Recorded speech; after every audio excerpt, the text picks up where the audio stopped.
El título de la meditación del día de hoy es Sed santos en toda vuestra manera de vivir, como lo dice 1 de Pedro capítulo 1 versículo 15. Hace algunos años leí el libro De puntillas por amor, escrito por el hermano John Simmons de la Casa Nazarena de Publicaciones. Empezando este libro hay una ilustración y cuenta que un joven europeo hace muchos años atrás quiso viajar al Nuevo Mundo, a las Américas. Y él se esforzó mucho, trabajó sobre tiempo, buscó de alguna u otra forma recolectar todo el dinero para comprar el pasaje en barco, porque en aquel entonces, en los primeros años de los 1900, el viaje era por barco. Junto con el dinero que buscaba y que él trabajaba extra para conseguir para el boleto, él también en los últimos días juntó mucho pan y queso para llevarlo para el viaje. Empezaron el viaje, empezaron esta travesía y después de algunos días él se cansó de estar comiendo lo mismo todos los días, pan con queso. El queso se enmoheció, el pan se endureció y el joven comenzó a pasar hambre. Mientras que esto sucedía, él podía ver cómo los que trabajaban en la cocina llevaban hacia las habitaciones bandejas con comida muy exquisita, muy rica. Veía cómo pasaban los pollos humeantes con papas fritas, veía otros platos también deliciosos y él anhelaba comer algo de esta comida. Varios días estuvo ayunando hasta que se cansó y un día fue a la cocina y habló con el jefe de los cocineros y le dijo si él podía comer algo de lo que dejaban los que viajaban en el barco, si podía comer algo de las sobras que quedaban. El cocinero lo vio con asombro y le dijo, Señor, ¿cómo usted subió acá? Y él le dijo, no, yo compré un pasaje y él le pidió, vaya y tráigalo. El jovencito fue a traer su pasaje y volteando en la parte de atrás del pasaje, el jefe de la cocina le dijo que con ese boleto él podía comer todo lo que quería. A cualquier hora había comida dispuesta para todos los pasajeros. Hermanos queridos, muchas veces no sabemos de lo que tenemos derecho. Y así como este joven, hoy hay muchos cristianos que vivimos en un nivel muy bajo con relación a nuestros derechos y recursos espirituales que Dios nos ha dado. Nos falta gozo cuando Dios nos ofrece gozo inefable y glorioso. Nos falta paz mientras que Dios quiere darnos esa paz que sobrepasa todo entendimiento. Vivimos vencidos y descorazonados cuando Dios quiere que seamos más que vencedores. Estamos estériles y sin fruto, mientras que el Padre Celestial quiere darnos poder de lo alto. Dice 2 de Crónicas 16:9. Porque los ojos de Jehová contemplan toda la tierra para mostrar su poder a favor de los que tienen corazón perfecto para con él. En este día vamos a meditar en este precioso tema. Sed santos en toda vuestra manera de vivir. Tiene que ver con la santidad cristiana. Y la razón de esto es porque la iglesia del Nazareno es una iglesia de santidad. Lo voy a explicar más adelante. Pero por muchos años el logo de la iglesia decía santidad a Jehová o llamados a santidad. Abordaré este tema en tres partes. En primer lugar, estaremos viendo una breve referencia histórica de la doctrina de la santidad. En segundo lugar, exploraremos un poco la base bíblica de esta doctrina. Y en tercer lugar, veremos una invitación que el Señor nos hace hoy. En primer lugar, breve referencia histórica de esta doctrina de santidad. La iglesia del Nazareno es una iglesia que se denomina wesleyana, es decir, que pertenece al grupo de iglesias que creen que hay una segunda obra de gracia a la cual llamamos la entera santificación. Es decir, que creemos que Dios nos ha llamado a ser santos y que la vida de santidad es posible para todo creyente. Juan Wesley fue quien sistematizó esta doctrina a la cual él le llamó en aquel tiempo el amor perfecto, la doctrina del amor perfecto.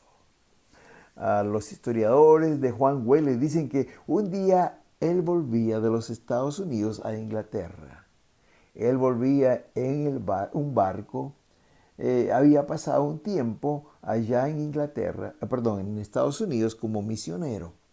Pero en medio del viaje se levantó una gran tormenta que amenazaba con voltear la embarcación. Todos corrían para procurar salvar sus vidas. Querían lograr un bote salvavidas y sin duda Wesley también. Pero cuando él intentaba salvar su vida, de pronto escuchó unos cánticos cristianos y guiado por esta música descendió a una habitación y encontró allí a un grupo de hermanos. Estos hermanos eran hermanos moravos, pertenecientes a una iglesia en Alemania. Ellos estaban alabando a Dios. Y extrañado, el hermano Wesley les preguntó si no tenían temor de perder su vida. A lo que ellos le respondieron: si vivimos, para el Señor vivimos, y si morimos, para el Señor morimos. Sea que vivamos o muramos, somos del Señor. Y esto que ellos respondieron se encuentra en Romanos 14, 8. Inmediatamente, el hermano Wesley se dio cuenta que estos sencillos hermanos tenían algo que a él le faltaba. A estos hermanos ni su vida les importaba con tal de agradar al Señor. Ellos podían decir como el apóstol Pablo: porque para mí el vivir es Cristo y el morir es ganancia. En Filipenses 1:21 está esta palabra. Después de este viaje, queridos, el hermano Wesley comenzó a buscar con intensidad esta experiencia. La buscaba todos los días. Clamaba a Dios por esta experiencia que tenían los hermanos moravos, en la cual experimentó en una iglesia de los hermanos moravos, precisamente en la ciudad de Londres, en la calle Aldersgate, un 24 de mayo de 1738, mientras leían un pasaje del libro de los Romanos. El Espíritu Santo vino sobre él, llenó su corazón de amor para Dios y sus semejantes. En su propia palabra dice que fue lleno de un amor ardiente que tocaba todo su ser. Esta experiencia de Juan Wesley no solamente cambió su vida y su ministerio, sino que también cambió la historia de la iglesia cristiana, ya que de ahí en adelante las iglesias cristianas se dividieron en dos: las que creen en la santificación, que se denominan iglesias wesleyanas, y aquellos que solamente predican la salvación. Queridos, para Juan Wesley, esta doctrina del amor perfecto o la santidad de vida demandaba una consagración total a Dios.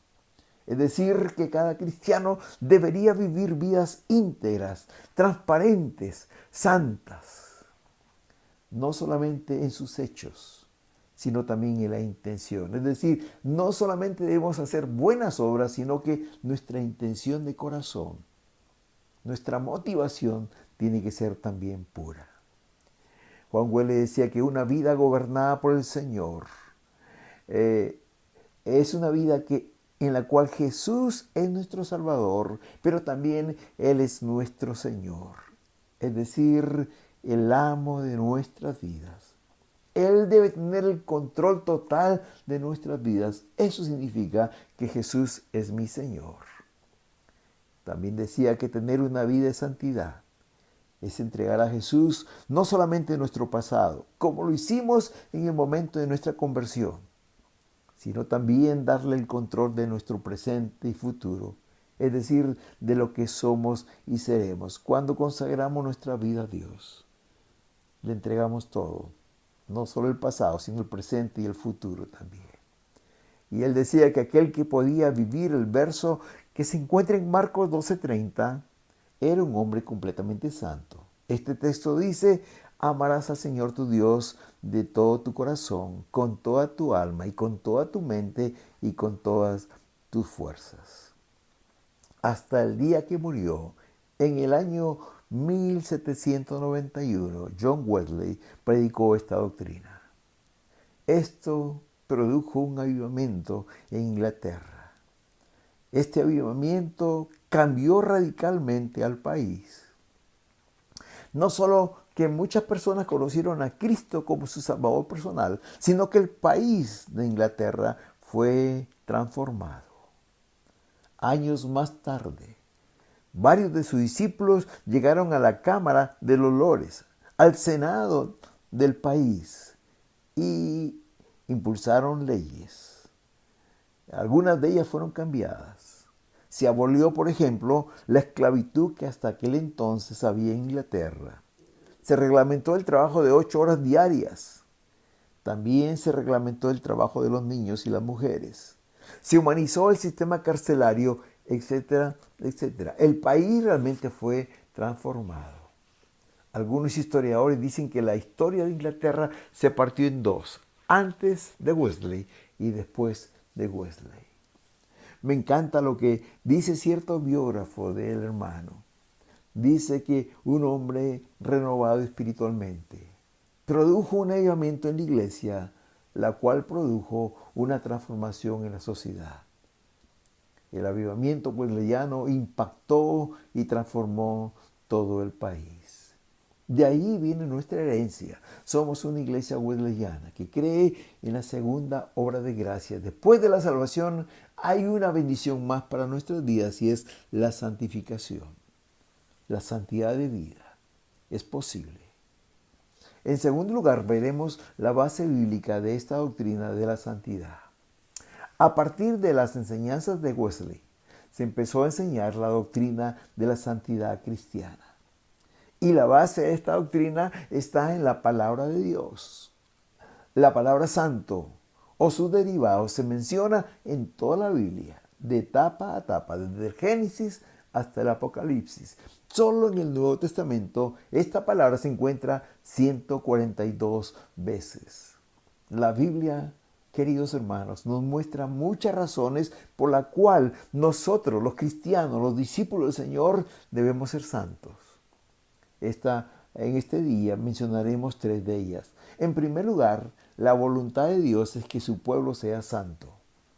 Desde el principio, cuando Dios llamó a Abraham para luego formar un pueblo, el pueblo de Israel. Allí en Génesis 17:1 encontramos, y leo la Nueva Versión Internacional, dice: cuando Abraham tenía 99 años, el Señor se apareció y dijo: yo soy el Dios Todopoderoso.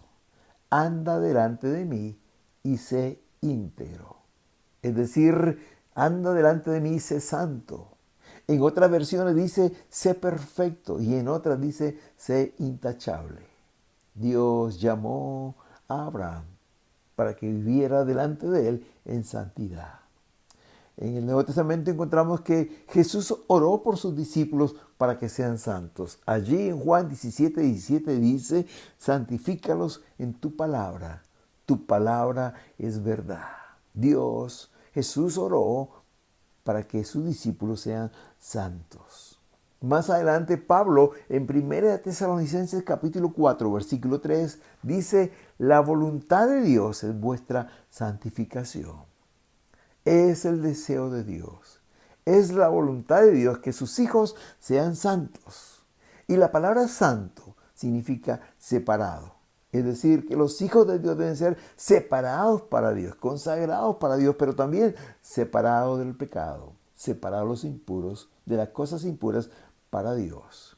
Queridos, Cristo no solamente murió para que seamos salvos, sino para que su iglesia sea una iglesia santa y sin mancha, como lo dice en Efesios 5:25 al 27. Cristo amó a la iglesia y se entregó a sí mismo por ella, para santificarla, habiéndola purificado en el lavamiento del agua por la palabra, a fin de presentársela a sí mismo una iglesia gloriosa, que no tuviese mancha ni arruga ni cosa semejante, sino que fuese santa y sin mancha. Queridos, la voluntad de Dios es que su pueblo sea santo, que nosotros seamos santos. Es lo que desea el Señor, que seamos santos. Pero no solamente la voluntad de Dios que seamos santos, sino que es el mandato de Dios que su pueblo sea santo. Dios manda que su pueblo sea santo, hermanos. Para nosotros, los discípulos del Señor, los cristianos, ser santos es un mandamiento de Dios. En el Antiguo Testamento dice en Levítico 20:26, y leo en la versión Palabra de Dios para Todos. Ustedes deben ser santos para mí, porque yo, el Señor, soy santo. Los he separado a ustedes de todas las naciones para que sean míos. Qué hermosa palabra. Ustedes deben ser santos, porque yo soy santo. A ustedes los he separado de todas las naciones para que sean diferentes, para que sean santos. Por su parte, en el Nuevo Testamento dice Mateo 5:8, y leo la nueva Biblia viva, ustedes deben ser perfectos, es decir, santos, como su Padre que está en el cielo es perfecto. El mandamiento, el mandato del Señor es que debemos ser santos, como el Padre que está en los cielos es santo. Y en 1 de Pedro capítulo 1, versículo 15 y 16 dice, sino como aquel os llamó es santo, sed también vosotros santos en toda vuestra manera de vivir, porque escrito está, sed santos porque yo soy santo. Queridos, el Señor nos manda que seamos santos en toda nuestra manera de vivir. Es decir, que esto incluye todas las áreas de la vida. La vida personal debe ser santa, la vida familiar también, la vida laboral, etc. Incluye todas las áreas de nuestra vida, todas nuestras relaciones. Queridos, si queremos un día ver al Señor, debemos ser santos. Hebreos 12:14 dice, seguid la paz y la santidad, sin la cual nadie verá al Señor. Seguid la paz con todos y la santidad, sin la cual nadie verá al Señor. Mateo 5:8 dice, dichosos los de corazón limpio, porque ellos verán al Señor. Dios manda que su pueblo sea santo. Y en tercer lugar, y esto es hermoso, porque Dios ha prometido santificar a su pueblo. Dice Ezequiel 36:25 en la Nueva Versión Internacional, los rociaré con agua pura y quedarán purificados. Dios ha prometido purificar los corazones de sus hijos, purificarlos de toda inmundicia, del alma pero también del cuerpo. Mateo capítulo 3, versículo 11, en la versión Dios habla hoy, dice, yo en verdad, dice Juan el Bautista, los bautizo con agua para invitarlos a que se vuelvan a Dios. Pero el que viene después de mí, Él los bautizará con el Espíritu Santo y con fuego. ¿Sabes, querido? Que cuando vemos en la Biblia la palabra fuego, tiene dos significados. Significa presencia de Dios. ¿Recuerdan cuando Moisés estaba en el desierto? Dios se le presentó en medio de una zarza de fuego ardiendo que no se consumía. Cuando los israelitas vagaban por el desierto, de noche había una columna de fuego que los guiaba y era la presencia del Señor. Pero también el fuego significa purificación. Como cuando vino el Espíritu Santo en el día del Pentecostés sobre los 120 personas que estaban en el aposento alto, dice la palabra que lenguas como de fuego fueron asentadas sobre sus cabezas. Y el versículo que hemos leído en Mateo 3:11 dice que Jesucristo bautizaría a sus hijos con el Espíritu Santo y fuego. Y el fuego purifica los corazones. Porque el verso siguiente, Mateo 3:12, dice que el Señor purificará a su iglesia. La versión Dios habla hoy dice, trae su pala en la mano y limpiará el trigo y lo separará de la paja. Guardará su trigo en el granero, pero quemará la paja en un fuego que nunca se apagará. ¿Cuánta paja hay en nuestras vidas que necesita ser quemadas por el Espíritu Santo? Sabes, querido, Dios desea purificar nuestras vidas para hacerlas vidas santas para su gloria. El Señor desea que su pueblo sea santo. El Señor manda que su pueblo sea santo. Y el Señor promete santificar a su pueblo con el Espíritu Santo. Busquemos con todo nuestro ser, porque Él quiere purificar nuestros corazones. Dice el Señor en Isaías capítulo 44, versículo 3. Porque yo derramaré de mi espíritu sobre tu generación. El Señor quiere derramar de su espíritu sobre nosotros, sobre nuestra generación. Lo hizo en el día del Pentecostés, lo ha hecho en tantas oportunidades. Hoy lo quiere hacer en nosotros. Dice, yo derramaré de mi espíritu sobre tu generación. Busquemos al Señor con todo nuestro ser. Él quiere purificar nuestros corazones. Y en tercer y último lugar, queridos, la invitación del Señor es a consagrar nuestras vidas a Él.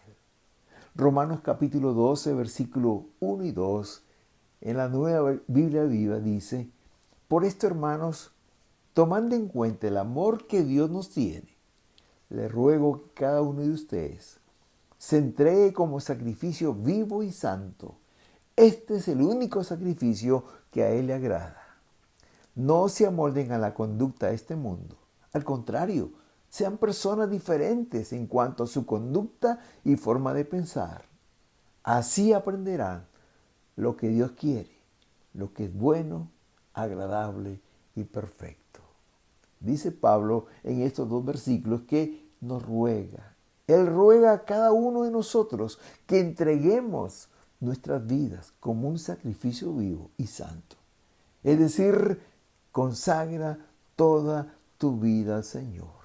Ponlo sobre el altar, porque este sacrificio le agrada a Dios. Este es el único sacrificio que le agrada a Dios. Querido, no le des cosas al Señor.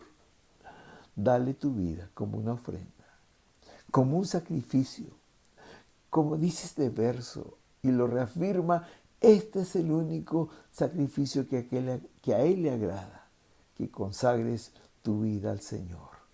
Y el versículo 2 sigue diciendo, no se amolden a la conducta de este mundo. Es decir, no se comporten como el mundo se comporta. Ustedes son diferentes, hermanos. La invitación es que seamos diferentes en nuestro modo de pensar, pero también en nuestra conducta. Él demanda que tengamos un testimonio vivo a la gente que nos rodea, que el Señor ha hecho una obra en nuestros corazones. Si esto hacemos, si nos comportamos de la manera que a Dios le agrada, si somos diferentes y no nos amoldamos a la conducta de este mundo, dice la palabra de Dios que podemos comprobar que la voluntad de Dios es buena, agradable y perfecta. Cuando le hace las cosas que a Dios le agrada, aun cuando el mundo no lo entienda, tú vas a experimentar el gozo de la presencia del Señor en tu vida. Vas a experimentar que el hacer la voluntad de Dios trae gozo perfecto y plenitud de vida. A manera de conclusión, me gustaría decir que cuando era joven, fui atraído a la iglesia del Nazareno por la vida de un joven llamado Humberto. Él era profesor de la escuela dominical de la iglesia donde asistía. Y me gustaba escuchar sus clases, porque había algo diferente en la vida de este hermano. Esta diferencia causaba un impacto en mi vida. Su manera de comportarse era diferente, su manera de hablar, aún de adorar a Dios, lo hacían diferente a los demás jóvenes. Él me dio en ese tiempo grandes lecciones. De más está decirle que Él fue mi padre espiritual.